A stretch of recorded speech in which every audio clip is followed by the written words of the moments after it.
the idea was we need to be among them and living among them, not killing them. This is nothing like what the Spanish and English are doing.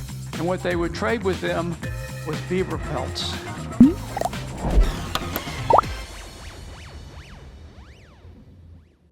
Good afternoon. I'm going to explain why we speak English and not French. Truly, it is the Ghost Empire. They're not here. There are a lot of cities with French names, from Quebec and Montreal to New Orleans, Mobile, and Biloxi, St. Louis, and on and on and on. Chicago, by the way, is the Indian name, Chicago.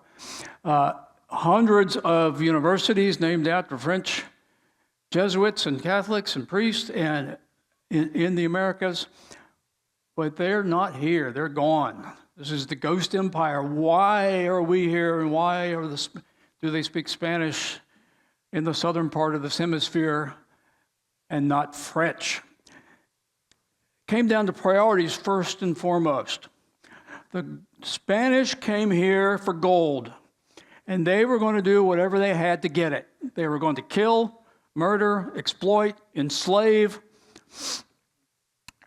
try to convert at the point of a gun, convert or die. Those who converted were called conversos, meaning converted, but they weren't necessarily converted, which is one reason why the Catholic Church in the South Americas have so much synchronicity with their former religions mixed in. And if you go into a Catholic church in a lot of the Southern Americas, the stained glass windows have not only Bible stories and saints, but also many of their pagan heroes and pagan gods in those same windows, because a lot of the conversions were not necessarily real. The French came for one thing and one thing only: fur. They came here to trade. All they wanted was beaver fur, and lots of it. They took more than 60 million beavers out of Canada during their time of exploration, because it took about 6 beavers to make one hat. So they took quite a lot out. Now, in order to get furs, what you need to do is have very good relations with the Native Americans, who they call Amerindians. So I will use that term the rest of the way. But also, it is a fairly solitary task. Mostly what we had in Canada was French explorers looking for fur, and they can do that by themselves. They don't need an army or a whole lot of priests marching with them. So we get to what it looked like during the time about just before the French and Indian War starts. So the British are Newfoundland, Acadia, Hudson Bay. All the blue is the French. The yellow is the Spanish.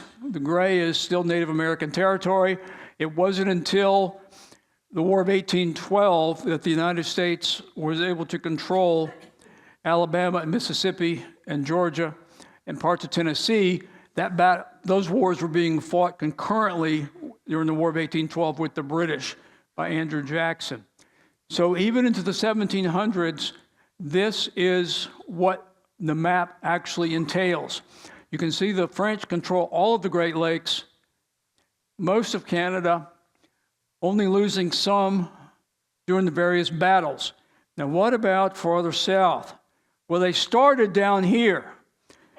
In the early 1500s, the Spanish and the French fought multiple wars against each other for control of Charleston, Savannah, and Florida, in particular St. Augustine, because it's a natural harbor. Charleston, of course, is a natural harbor. Savannah, a smaller natural harbor. As far as the Spanish were concerned, what the Pope had given them when the Pope divided up the world is he had given them all of the North American East Coast from Florida to Newfoundland. That's the way the Spanish thought. It's why the Jamestown colonists in 1607 had to hide from the Spanish. Spanish still said, this is ours. So they fought some really vicious wars. We're talking take no prisoners wars, massacres between each other down in Florida, until the Spanish were finally able in 1565 to build St. Augustine's fort and therefore control that coast more readily. So the French then moved, forget the lower East Coast, moving up into Canada because nobody's there. And when they first get there, of course, same situation with Columbus and the Spanish, There was, in fact, somebody already there, the Basques. The Basques had been fishing off Newfoundland and the Grand Banks for hundreds of years before the Spanish and French ever got here. So they run into them first, and they make an agreement. The French and the Basques make an agreement because at that time, they're both just there for fish. They make an agreement on quotas. Who's going to take this much fish? Who's going to take that much? What time they're going to be there? And they agreed not to shoot at each other or fight each other for control of the fisheries. Now, what they would do back then is catch the fish, go on the shore, and smoke it or dry it, and then take it back to Europe in that format. So they didn't fight each other on the beaches either. But while they were on the beaches doing all this fish smoking and fish drying, the Native Americans, the Amerindians, would approach them and trade with them, and what they would trade with them was beaver pelts and beaver fur. So the French fishermen brought this back to France, and France, always a fashion-conscious nation and still is, loved this. So they went looking for fur is what they went looking for, and that became the entire point. 100 years after these expeditions began, the French still had less than 1,000 people in North America. 50 years after this began, they still had less than 100 people in North America. And you know the image, because you've seen it many times in movies and in TV shows. This is how they're traveling. This is in our collection. Lake Nipigon is part of the western Ojibwa. This is above Lake Superior. It's one of the waterways that feeds into Lake Superior. We have 40 models in our collection here, which are reproductions of ancient Indian craftsmanship, because this is how they traveled the Great Lakes. Edwin Tappan Adney is who built them all, and early in the museum's history, these were obtained. And he tried to copy exactly how the Native Americans at this time, the Amerindians, traveled east to west. And of course, they're portaging around the Great Falls, like Niagara Falls. And it's a lot easier to carry one of these across a mountainside than a full ship. In fact, the French had been in North America for 150 years before they put the first ship on an actual lake. And that one sank in a storm. That one sank in a storm. Long before the Edmund Fitzgerald went down, the Griffin went down. The Great Lakes storms can be extremely hazardous. This is also part of the Edwin Tappan Adney collection, the Iroquois hickory bark canoe. The Iroquois were the problem. When the French arrived, they found friends for most of the tribes, especially the Hurons. The Iroquois fought them tooth and nail from the beginning to the end. Ultimately, the Hurons became the French best friends, and the Iroquois became the British best friends. And each side used those tribes to fight their wars. When all this ends, of course, is the French and Indian War. French and Indian War, which is called the 7 Years' War by British historians. It's called the First World War by European historians. 1754 to 1763. Yes, that's 9 years. They didn't actually declare war on each other until 1756. Both sides primarily used the locals to do their fighting because neither England nor France had enough men to be fighting these wars worldwide. The French and Indian War was actually fought for control of North America and Asia and Europe and parts of Africa. They were fighting all over the world. That's why it's called the First True World War. The British won because the Iroquois were the largest and most proficient fighters in North America, which is why they controlled so much of North American trade. The Iroquois would travel up to 500 miles by foot just to attack somebody, just to make a point. They weren't even there to steal anything or take any captives. They were just, hey, we're still here. You got to do what we do. They're sort of the rulers, and all the other tribes are vassal states, including all of the 5 nations are vassal states. So the Iroquois canoe looked like this, the hickory bark. And also in our collection, we have an actual Cree birch bark canoe. This was built in the 1800s. It's the only known one in existence. It's out in the International Small Craft wing of the museum. It's hanging on the wall out there. This is the birch bark canoe, and this is the primary way of travel by the natives and the French because of the design, the way it's curved. They called it a crooked canoe. They can do whitewater rapids in these. They can survive the rapids. Now, they would put as much as 30,000 pounds of furs and ammunition and guns in these boats, and they would travel in groups as large as 350 canoes with more than 700 people in them. Long lines, especially when they were going to war or they were doing great trades, because the way the French initially set up the system is they wanted to operate out of Quebec and Montreal and have, which were small towns of about 100 people, and have the Amerindians come to them with the furs. But we'll see in a minute why that standard didn't keep. But they would have, these tribes would have many of these canoes and could travel great distances and were, of course, among the guides. Now, the French, in order to have better control, to have access to the furs, have to be able to speak the language.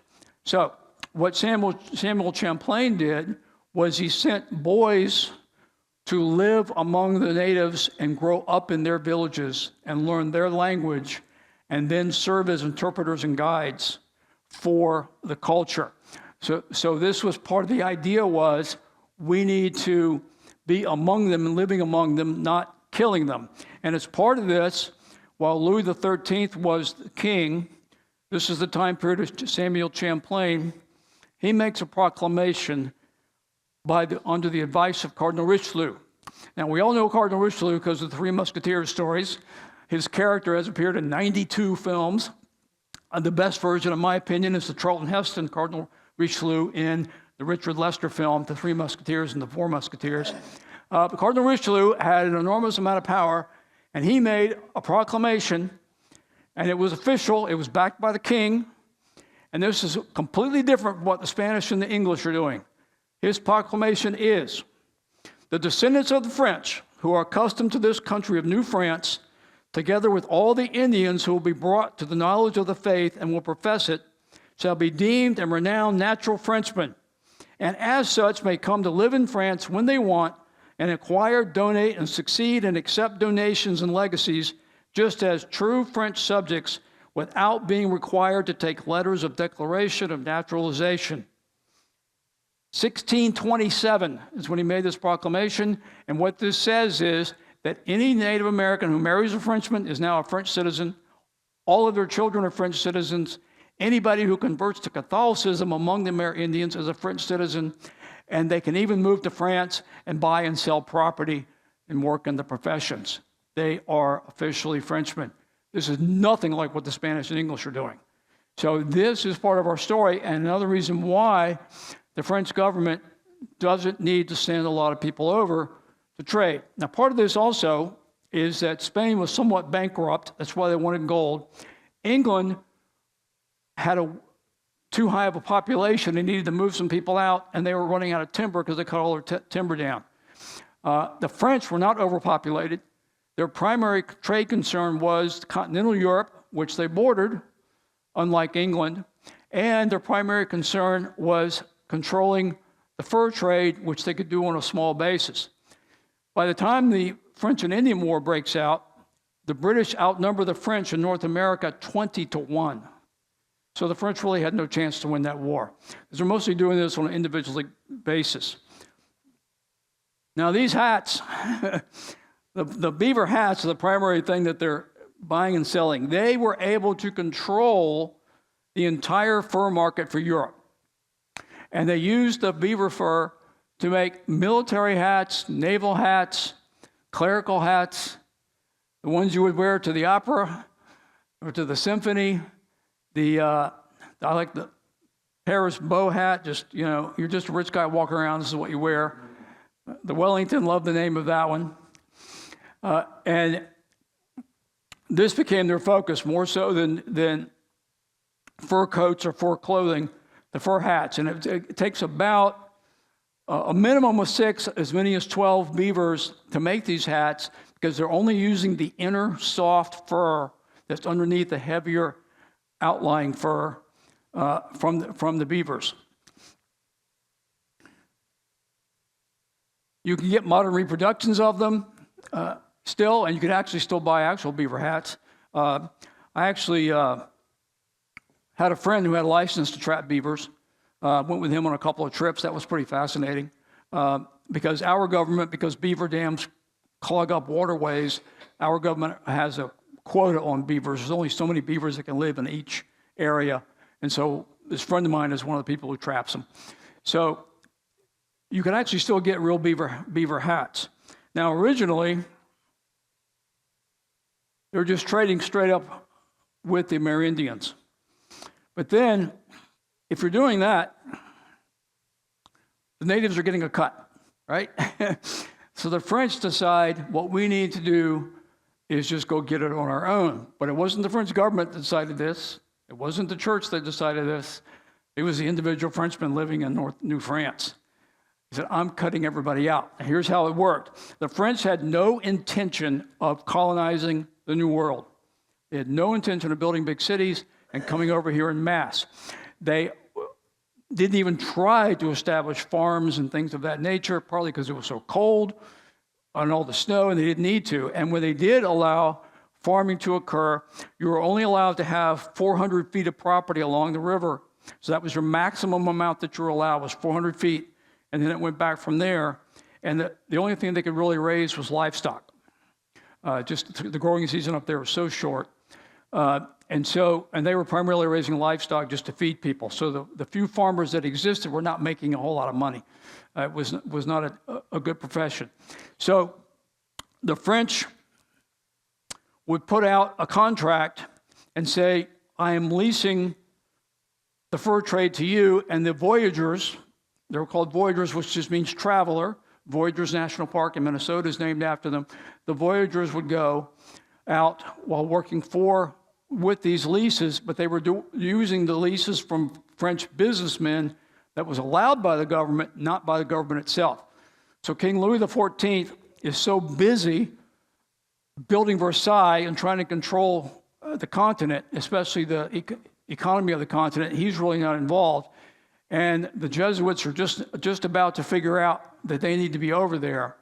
So the voyageurs are legally going out, but the other guys are the ones that you see in all the movies and TV shows, because they're the more interesting. The coureurs de bois. Coureurs de bois, it means runner of the woods.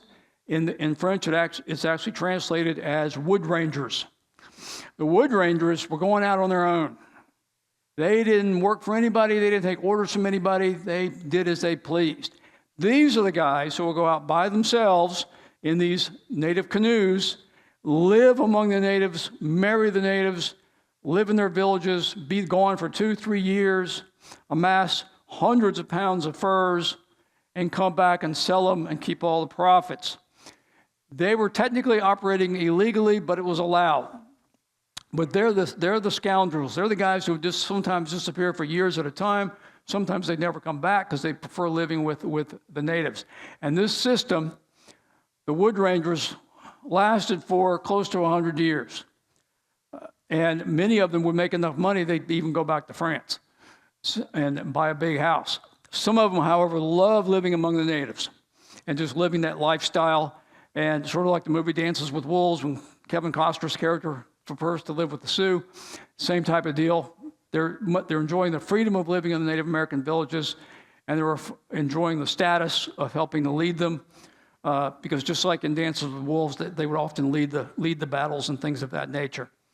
Now, the French, of course, especially with our good friend Richelieu, aren't going to let all this go without the church getting involved. So, this is the other part of the story that you're probably familiar with because you've heard of so many of these guys like Marquette and Joliet and people of that nature. The first thing they did when they got over was tell them they really need to pay attention to what they were telling them. So when Father Alouz, who's a Jesuit, it's the Jesuits that are coming over primarily. Father Alouz comes over speaking for Louis XIV, the Sun King, that's what he called himself, Father Lou says, when our king attacks his enemies, he is more terrible than the thunder. The earth trembles. The air and the sea are all on fire with the blaze of his cannon. He is seen in the midst of his warriors, covered over with the blood of his enemies, whom he kills in such numbers that he does not count them by the scalps, but by the streams of blood which he causes to flow. In each city he has storehouses where there are hatchets enough to cut down all your forest, kettles enough to cook all your moose, and beds enough to fill all your lodges.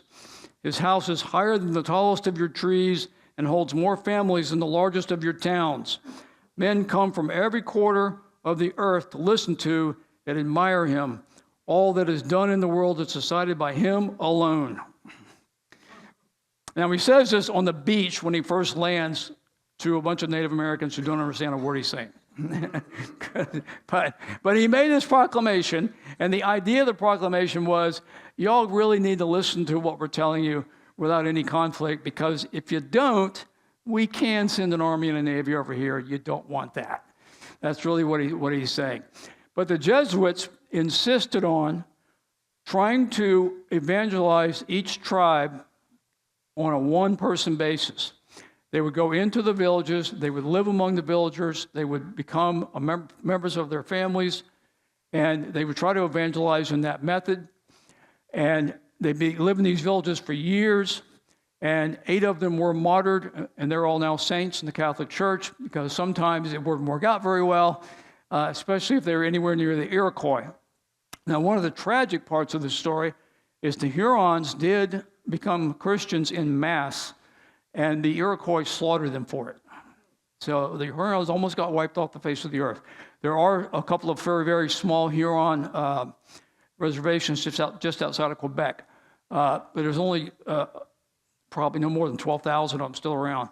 And so the priests and the Jesuit priests traveled west the same way that the Wood Rangers did in these canoes. This is Marquette in this traveling west, and they're going to go all the way through the Great Lakes and the rivers all the way to Wisconsin. And as they start pushing even farther west than Wisconsin, they've had a lot of fortune with the natives, but when they start getting that far west, they start running into the Sioux. And when they start having to fight the Sioux and doing battle with the Sioux, that's when they backed off, because they weren't going to defeat that group who wanted nothing to do with them. Of course, and this is more than 200 years before Custer. So the French are fighting the Sioux 200 years before Custer loses to them.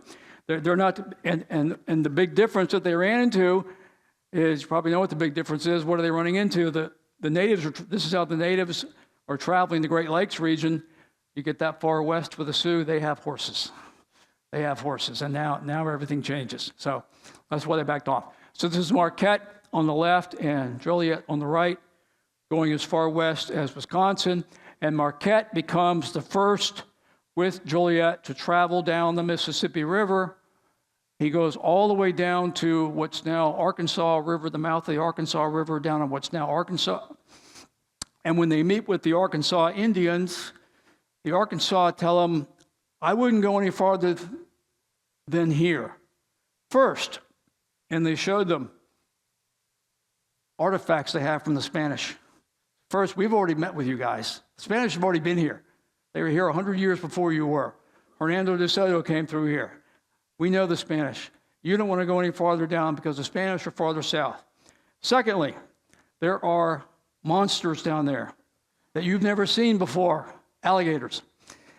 And at this time in history, more rattlesnakes than you can count.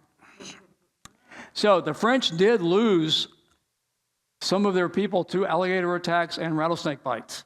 It became a problem for them. And when they got, the natives also taught them how to catch and eat an alligator, but they weren't very good at it. And so Marquette turns around after he loses one of his men to an alligator attack and heads back up where he came from. And as he goes back up the Mississippi, when he gets up to where the Illinois River is, he takes the Illinois River east instead of going up to Wisconsin and Minnesota, where he'd already been, and camps in the Indian village that they call Chicago, and that's now Chicago. So Marquette becomes the first European man to sleep in what's now Chicago. These guys were so far west, almost everywhere they went, they were the first. So they had also a great success when they got to Green Bay.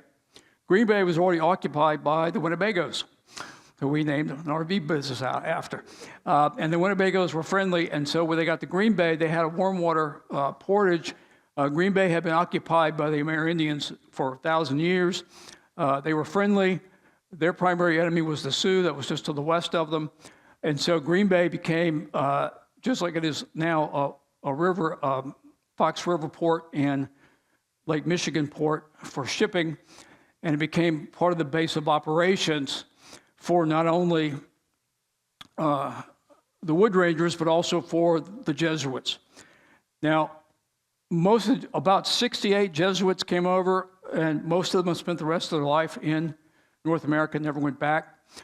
They were, of the 8 that were martyred, 6 of them were priests. The other 2 were priests in training, they hadn't graduated yet, so they're technically known as laymen. And they were primarily killed by the Iroquois, who would torture them, and then after they got tired of torturing them, would put a hatchet in them, in their forehead.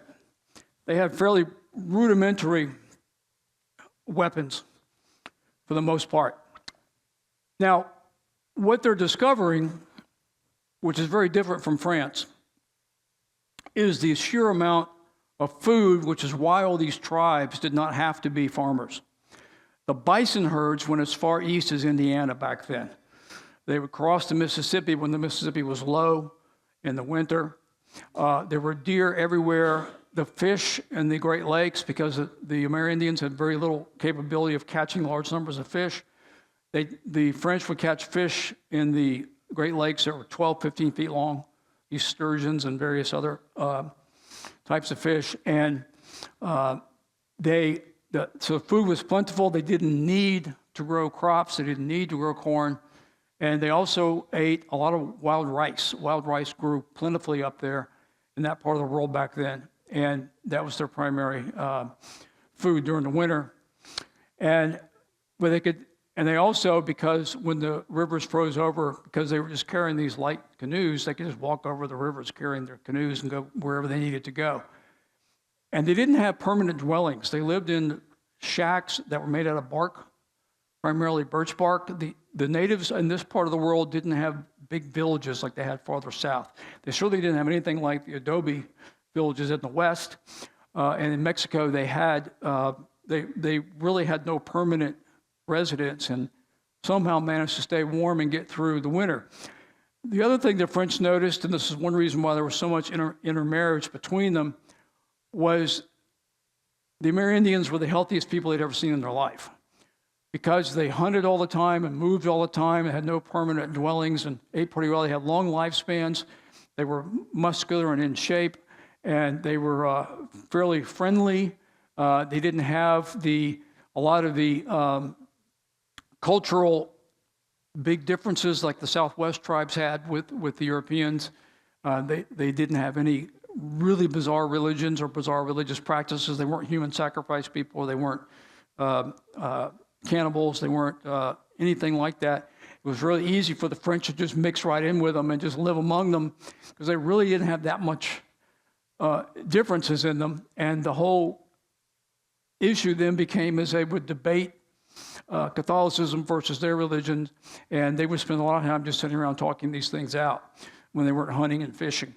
So the French found the natives not to be enemies, but to be friendly partners. And the whole system was set up as partners. And because it was a business arrangement to get fur, the fashion of the fur was the whole point of them being there. There were never many Frenchmen in North America at any time.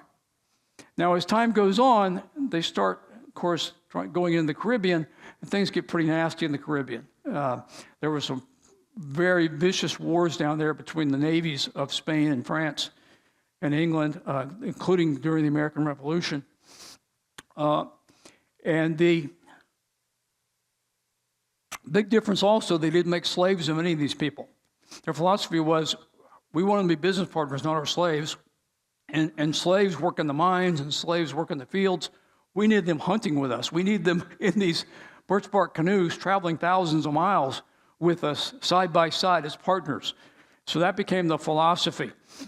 And the church was not only in favor of that, but the king was in favor of that also.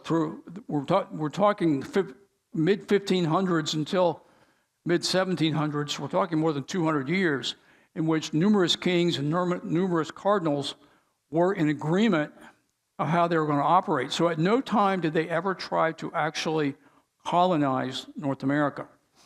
And of course, we know the story of what the British did during the French and Indian War and the Revolution.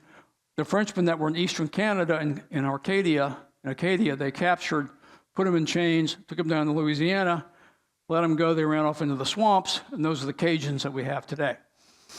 So the number of people who actually speak French in North America is very small. Quebec area, Montreal area, New Brunswick area, rural part of New Brunswick area, and pockets of Louisiana, especially among the Cajun communities. But even then, they're speaking Cajun and Creole, not true French. So even the language has been primarily lost among the descendants, what we now call French Canadians. Even most of them don't speak French, even if they have a French name. And many of them have actually anglicized their names. Now, to set all this up, you still have to have the age of discovery. Here comes Jacques Cartier. He's one of the first people that comes over. Cartier explores the St. Lawrence. He's the one who reports to the king, it's worth us to go over there economically between the furs and the fish, between the beavers and the large fish. We could do very well over there. And he sort of sets the stage. But again, when Cartier finishes all of his expeditions, which ended in 1542, he starts in 1534, there's still only about 100 Frenchmen in North America, because they weren't, for the most part, they weren't staying. In fact, Cartier didn't stay either. And he's no relation to the jewelry people, by the way. No relation. Champlain, he comes over, and he's the first to try to actually establish a bit of a foothold by doing some more exploration and going farther south. He not only is sailing the Great Lakes, well, canoeing the Great Lakes, but he's also going down the Hudson into New York, where he runs into the Dutch. But they didn't fight the Dutch, they traded with them, and they had a trade agreements for hundreds of years. The French and the Dutch never fought each other for control of New York. They just traded. They sort of had about halfway down the Hudson is French territory. From Manhattan up to there is Dutch territory. And he is pushing farther west, and he establishes a foothold in Quebec, but even during Champlain's time, Quebec only has about 100 people living there.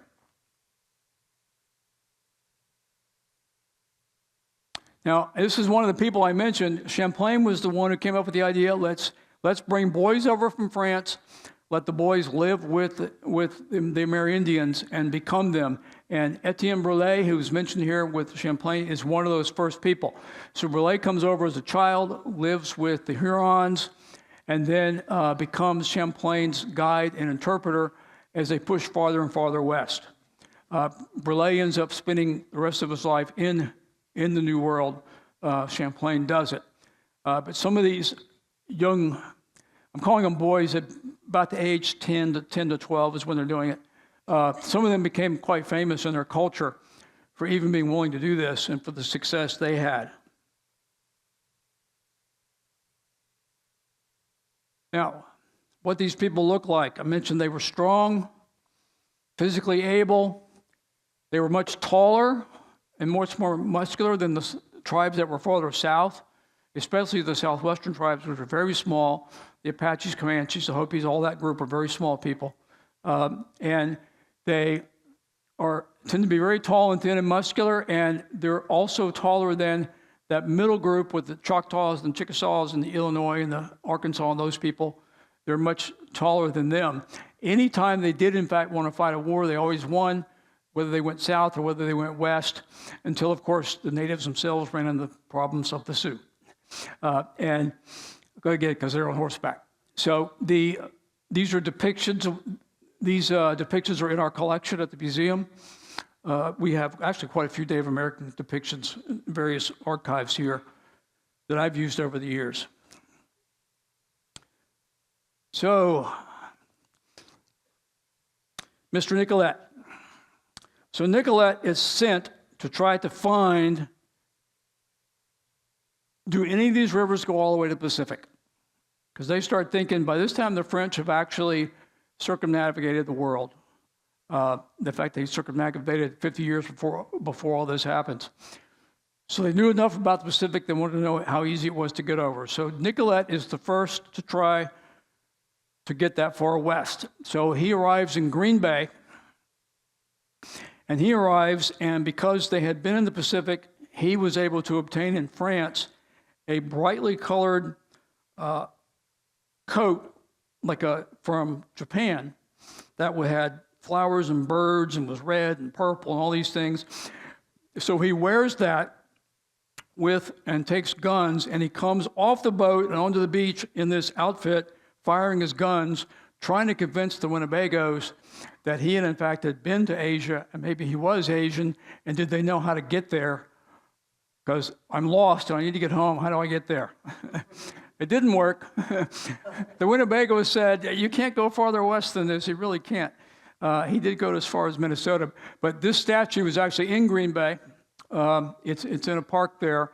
I've been to Green Bay quite a few times, primarily for football. Of course, see the Packers. Beautiful part of the country. This is Door County, Wisconsin, which is the prettiest part of Wisconsin, is where this is, in Lake Michigan. So Nicollet is very important to that part of the world.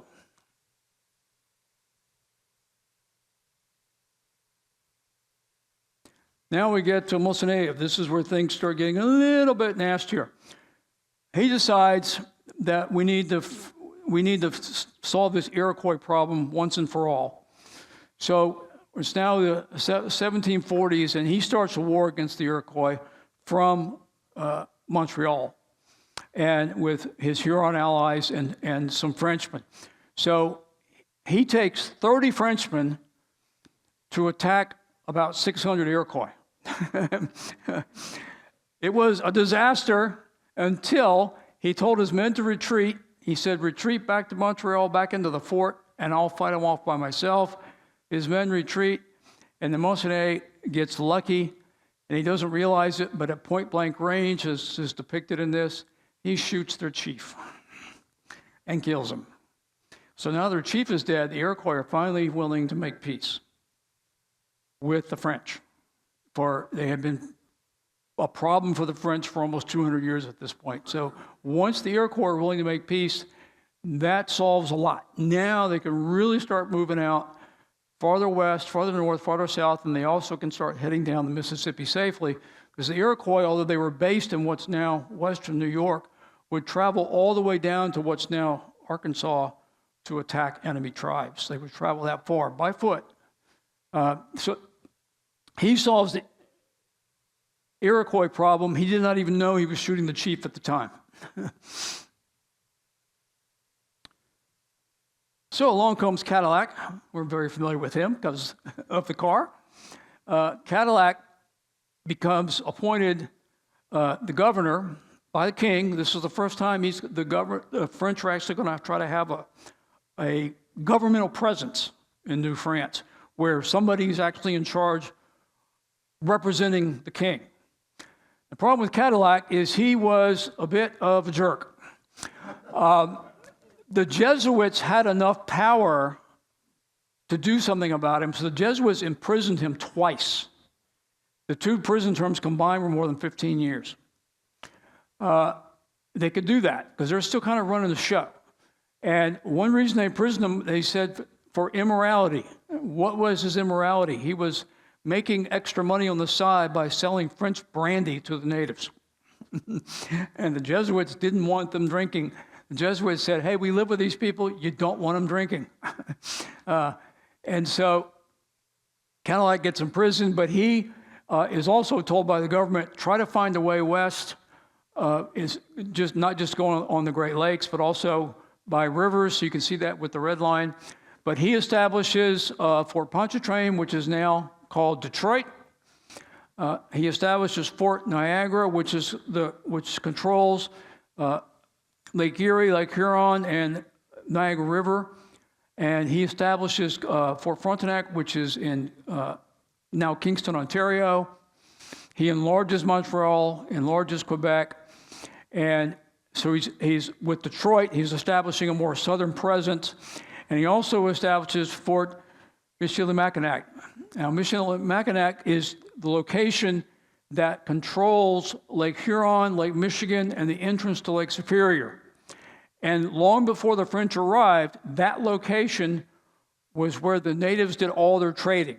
Their yearly trading, hundreds of tribes would come from all over the Great Lakes and go in these canoes in large groups for a big trade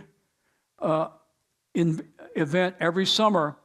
And so it was well established as a protected area and well established by various tribes. So he decides this is where we need to be, is in the center of their economy. So he establishes Fort Michilimackinac. Yes. Was that on the island? Yes. Well, no, it's on the mainland. So I'll get to that in a minute. It's actually on the mainland in St. Ignace. Can you repeat what that question was just a second ago? Oh, he said, was that on the island? He's referring to Mackinac Island, which we're going to get to. So this fort becomes a French fort. It's in what's now St. Ignace in Michigan. And he puts troops there, so there's a year-round presence. But we're talking 30 people, not many troops. There were never many troops. And most of the troops that ever were here were Navy, not Army, who came in on the ships and were there to do something and then go back. And by this time, you can see the dates there. He dies in 1701. Well, what starts in, he didn't die in 1701. This expedition ends in 1701. And when this expedition ends, what starts in 1701? The War of Spanish Succession, Queen Anne's War, which was the major war for control of the Caribbean, which when that was over leads to the Age of Pirates and Blackbeard and all those guys, because the losers kept fighting as pirates. So all this is tied in to who was going to control the New World between the Spanish and the French and the English. And now they're starting to fight naval battles all over the Americas. This is that time period.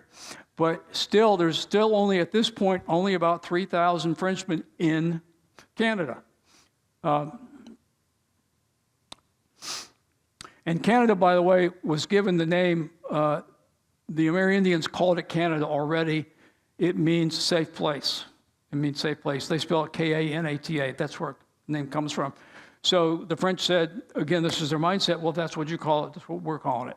They're not trying to reinvent anything here. But of course, Fort Pontchartrain, Detroit, becomes a major battleground during both the French and Indian War and the War of 1812, as does Fort Michilimackinac. Cadillac, by the way, this drawing of him is an estimation, and he's always drawn looking stern. He was so disliked by so many people that there was never an official portrait ever commissioned for him. We have no official drawing or painting of this man. He was so disliked. And if anybody even thought about it, the Jesuits said no. No. So this is a guess, but anytime you see a guess of what he looked like, he always looks mad. Ed, real Yes. quick, what is the date at the top there? Is that 1604 or is that 1694? 1694 to 1701. Thank you. These were his expeditions. Yes.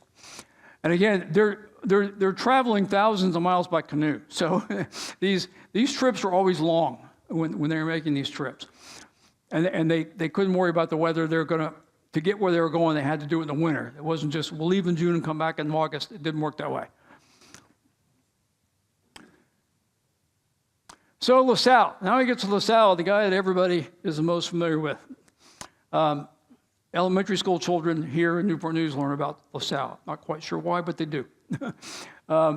LaSalle is the one who's going to kind of change everything because LaSalle is determined that he's going to be the one that finally gets to the mouth of the Mississippi.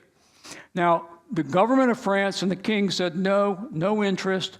The church said no, no interest. So he borrowed money from the merchants of Montreal to pay for the trip. He also convinced some native friends to go with him, and also some French peasants to go with him, because he had the idea of finding the mouth of the Mississippi and actually establishing a colony.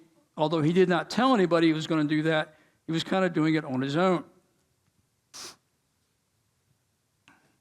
So LaSalle, first, he spends years exploring, as you see, the Great Lakes and trying to figure out how he's going to pull this off. He goes all the way up to Minneapolis, what's now Minneapolis, going west, and then bases his operations in Green Bay, Kingston, and St. Ignace.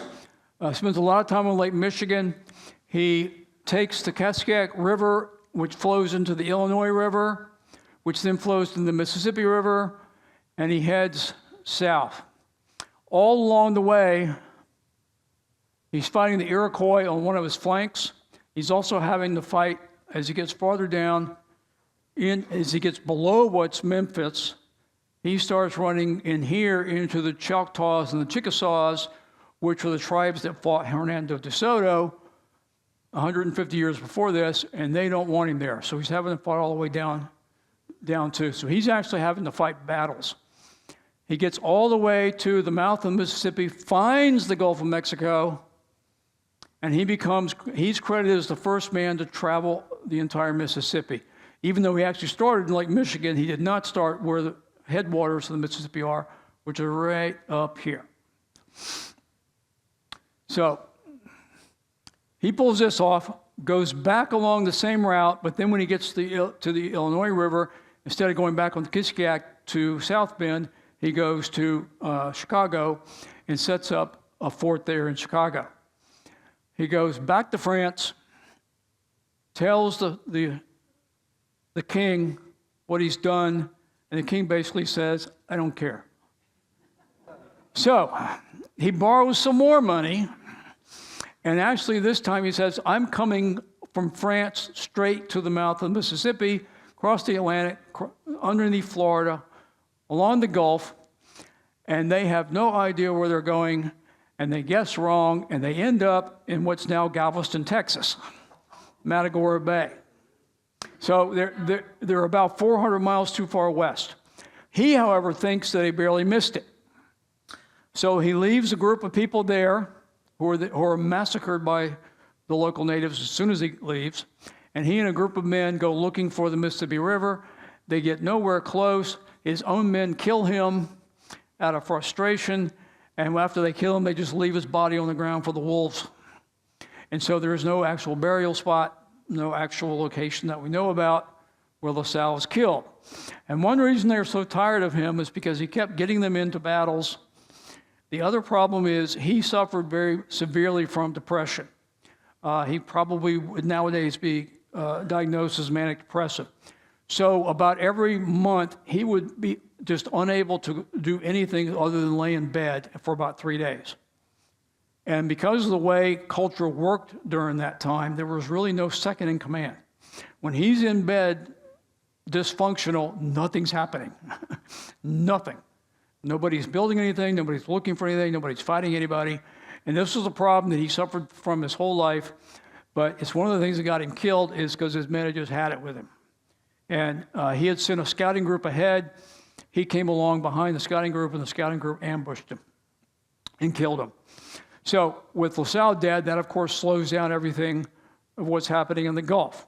Now, I mentioned this earlier, but this is the history of New France. It's not the history of me, but I have done multiple trips. I've done the whole Mississippi except for a little bit of Iowa, and I've done all the Great Lakes on multiple trips, and I've done all the major rivers all through here. And it is absolutely one of the most beautiful places in the world. It is stunning how beautiful it is up there. Just to be on the water, On one of the trips, I did a shipwreck tour where you go look at all the shipwrecks in Lake Superior, except for the Edmund Fitzgerald because it's on the Canadian side of the border. And there's just a lot of beauty, and just being on a kayak, which of course is not the same as the birch canoe, but just being in a plastic kayak and being out on those lakes is just fabulous. It's so beautiful up there. You can see why the French were enamored by it. You can also see, to some degree, why the Jesuits saw it as being so important to bring these people to Catholicism, and also why the French didn't want to destroy it. They didn't want to cut any of the trees down. They didn't want to dam up any of the rivers. They didn't want to just strip the trees and plant corn. The French, the entire time they were there, the 200 years they were there, just wanted it to not change. And even when they started Montreal and Quebec, they were very small towns at this time in period in history, never more than about, at their largest, about 2,000 people during that time. Yes? So, in particular, it's great with your experience on the rivers. So, during this period of time with, hand power, paddle power, were you able to go both downriver and upriver by water, or did you really? Depending on the time of year, yes. Yes, they would paddle back up the rivers. So all the river you were on, you really, oh my gosh. It depends on the time of year. I got my hand. That's right. Because of the snow melt. Depends on the time of year because of the snow melt. When the Mississippi is at its peak, when all the snow's melting up there in Minnesota, Wisconsin, and feeding it, you can't go back up it. You couldn't even go back up it in a paddle wheel, steamer. But at the right times of year, yes. You had navigable powered both up it. Yeah, and if it was a dry season and before dams were built, it was a dry season, the Mississippi would get as narrow as 100 feet and was no more than knee deep. And that's when the bison herds would cross and go all the way to Indiana.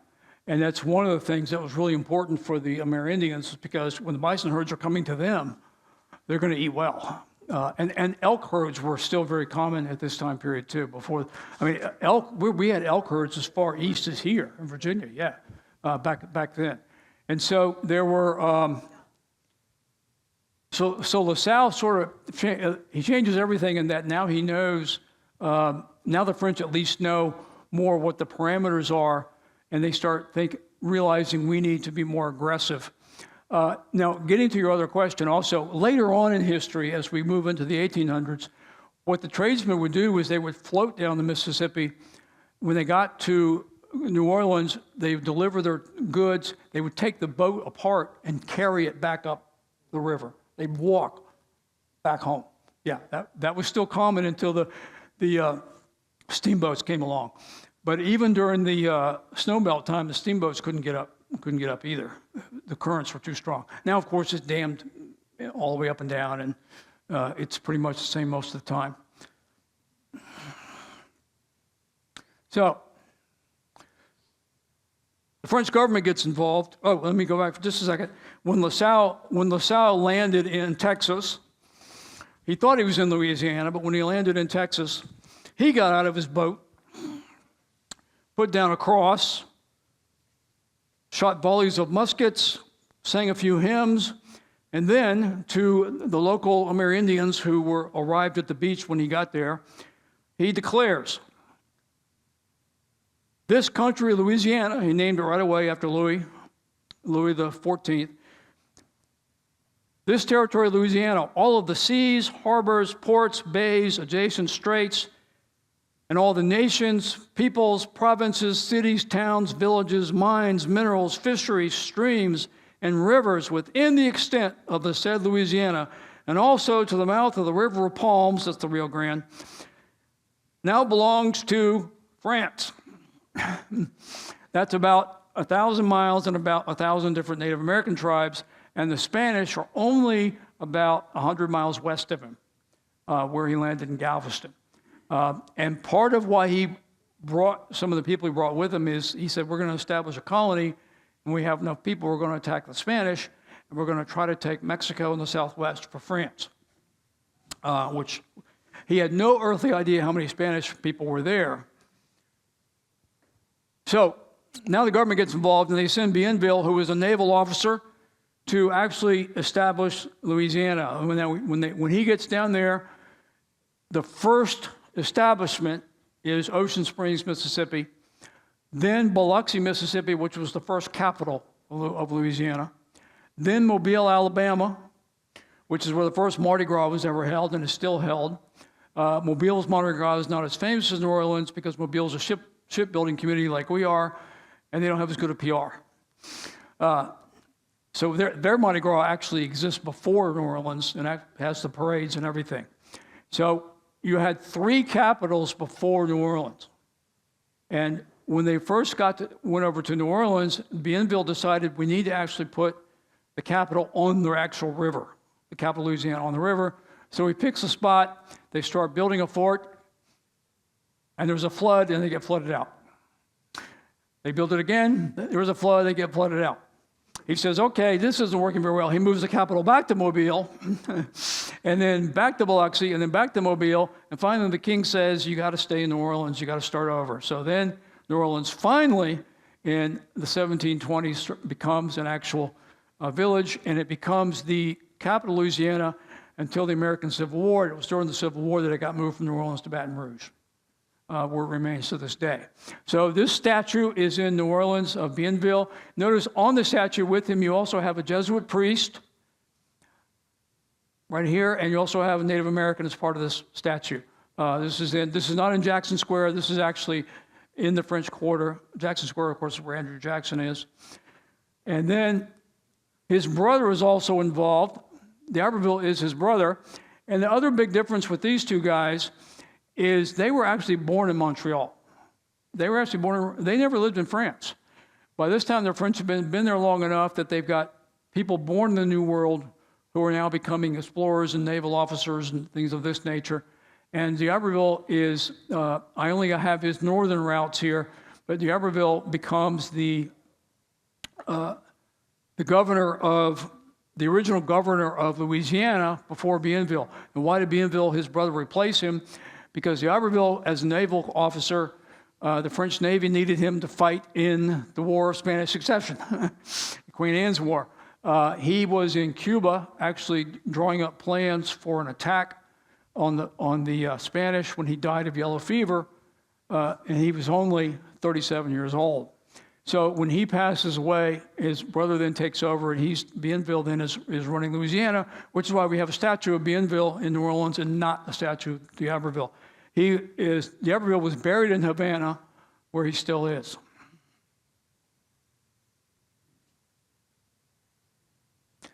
Then we have this interesting fellow, Governor Frontenac. Governor Frontenac is the governor who almost ruins everything. He goes native, so to speak. This is him dancing with the natives after a battle. He grabs the hatchet and dances with them and kind of makes a fool of himself, according to the French.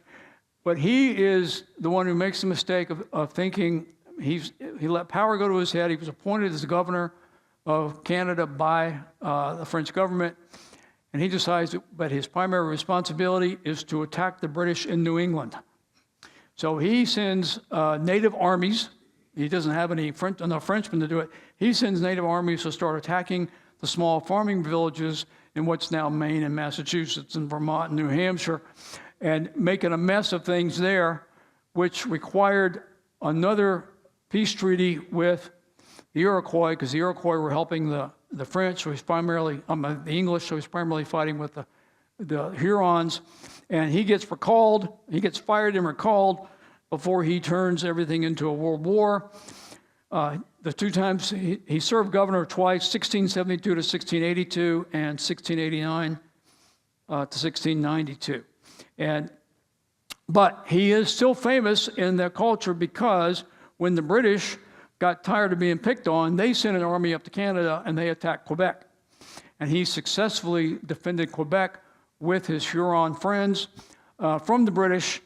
And so Frontenac is considered a hero in Quebec, and then it's going to be another 50, 60 years until the actual French and Indian War when they lose.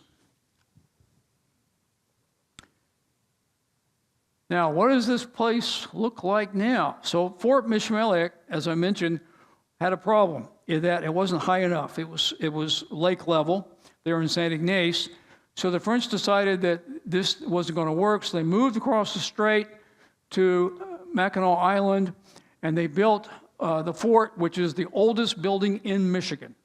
Fort Mackinac is the oldest building in Michigan. I was up there last year. Great trip. But if you go up there, what Mackinac Island is primarily known for, of course, is the Grand Hotel. Grand Hotel was built in the 1800s. There are no cars allowed on the island. So you either walk or you take a horse and buggy taxi or you take a carriage. It sits where Lake Huron and Lake Michigan come together. It's the Straits of Mackinac. It's a big island. It's got a couple golf courses on it and a downtown. It's only open in the summer, spring, and fall. The whole island closes down in the wintertime. It's a really cool place. I stayed in the Hollywood Suite, and Frances, the First Lady, 1920s president, who was that? I have no idea. 1921-23. Yes, thank you. Harding. President Harding's wife, Frances, her inauguration dress is in my room, taking up a whole wall in a giant glass case, which is really cool and very odd. But it's a really, really nice place, coat and tie for dinner, all that kind of thing. But it's very famous, partly because of its age, its location, and 7 presidents and their wives have stayed there. There are 7 suites decorated by the First Ladies. They're called the First Lady Suite. So there's just a lot of cool stuff there. And my mother was there the week before I was, which neither one of us knew, which shows I should talk to my mother more often. She was there with niece and nephew, my niece and nephew, her grandchildren. And this is Fort Mackinac. This is a really cool place. This is Marquette. This is Marquette Park that's underneath the fort. This fort was built by the French. The British took it from the French during the French and Indian War. The Americans took it from the British during the War of 1812. Then the British took it back, and then the Americans took it back. And it is on what's now Michigan, so we ended up with it permanently. It was still an active military base until 1897. It's a really cool place. And Marquette is, his statue is in front of it in Marquette Park, because Marquette's success, he's given credit for his evangelism as a Jesuit, and he's also given credit as being the first of the Frenchmen to actually live in Wisconsin and explore Wisconsin and evangelize the tribes there. I don't want to understate the Jesuits had a lot of success with the natives in Canada, which is one reason you didn't have the wars that you had the American Southwest and the American South. At St. Ignatius, where the first fort that I mentioned, which was the point of his question, St. Ignatius is on the mainland, not an island. This is where the giant native camp was every summer. This is where the original fort was that was considered indefensible. That fort has been rebuilt, sort of like Jamestown has been rebuilt, the state park there, or the Revolutionary War Park over in Yorktown, the state one, not the federal. They've done the same thing here. Really cool place. You got a rebuilt fort. You have Native American cultural centers. It's just a really cool place to be. And you take a boat from St. Ignace, ferry boat across the strait to Mackinac Island is what you do. Of course, once you, like I said, no cars. Once you get there, you're not driving anywhere. Now, during the various wars, we took a lot of various forts. This is Fort Niagara, which controls Lake Huron, Lake Erie, and Niagara River and Niagara Falls. The French built it. The British took it from them during the French and Indian War, and then the Americans took it from the British during the War of 1812. This is what it looks like now. It's all the forts that are up there, Fort Erie, Fort Ticonderoga, Fort Niagara. I've been to all these forts. They're really cool. They have reenactors. They have reenactment battles. This large building that's on the lake here was the headquarters. It's where the Army stayed. It was their barracks and where the offices were, going all the way back to the French in the 1700s. The people who work there swear it's haunted. They swear they see the ghosts of French soldiers. But it's a very, very popular location. All those forts from the War of 1812 are very close together. You can do all three of them the same day, Ticonderoga, Erie, and Niagara. But if you go, then you go south from there and you get to Niagara Falls. So this was later. The French had been there for 200 years before they started building forts, because once they got to that point, they started thinking they're going to be more permanent, but still there was no effort whatsoever to colonize. There was no mass migration, partly because their population didn't need to do that. The British needed to do that, and the Spanish were bankrupt, which is why they were chasing all the gold. The French were making a ton of money from the fur trade. The British took over the fur trade as a result of the French and Indian War, and that was when they got Canada from the French. That treaty was signed in 1764. So then the British start pushing west, farther west too. And 10 years before Lewis and Clark, Alexander Mackenzie, who was a Scottish fur trader working for the British, Mackenzie is actually the first to go all the way from the St. Lawrence River to the Pacific Ocean. He went through the Canadian trip, went over the Canadian Rockies, ended up in British Columbia. The French in the mid-1700s, going all the way back to the 1720s, had reached the Rockies, but they decided they were too much trouble to go over them. And because they were after beavers, and the beavers didn't live at that elevation, they saw no reason to cross. But Mackenzie thought there might be beavers on the other side of these mountains, so he was the one who first gets there, and he gets to what's now Vancouver in 1793. Of course, then we get to the early 1800s. Napoleon is bankrupt, and he's needs money to fight his wars in Europe. So the British get Canada from the French at the end of the French and Indian War in 1763, and then in 1802, 1803, the French then sell Louisiana and all the Louisiana Territory to the Americans, and that is the end of the French in North America, which is why we call it the Ghost Empire, because they're gone. Now, of course, the one place they did try to keep was Caribbean, but they lost most of the Caribbean properties also. It started with Haiti when the Haitian people overthrew the masters and they took it back and kicked the French out. Starts then in the early 1800s, and then it goes from there. And so there's very little even French presence even in the Caribbean anymore. So again, the Jesuits ran the show. The Wood Rangers ran the show. They did whatever they pleased. There was no concerted effort to make New France, France in the West.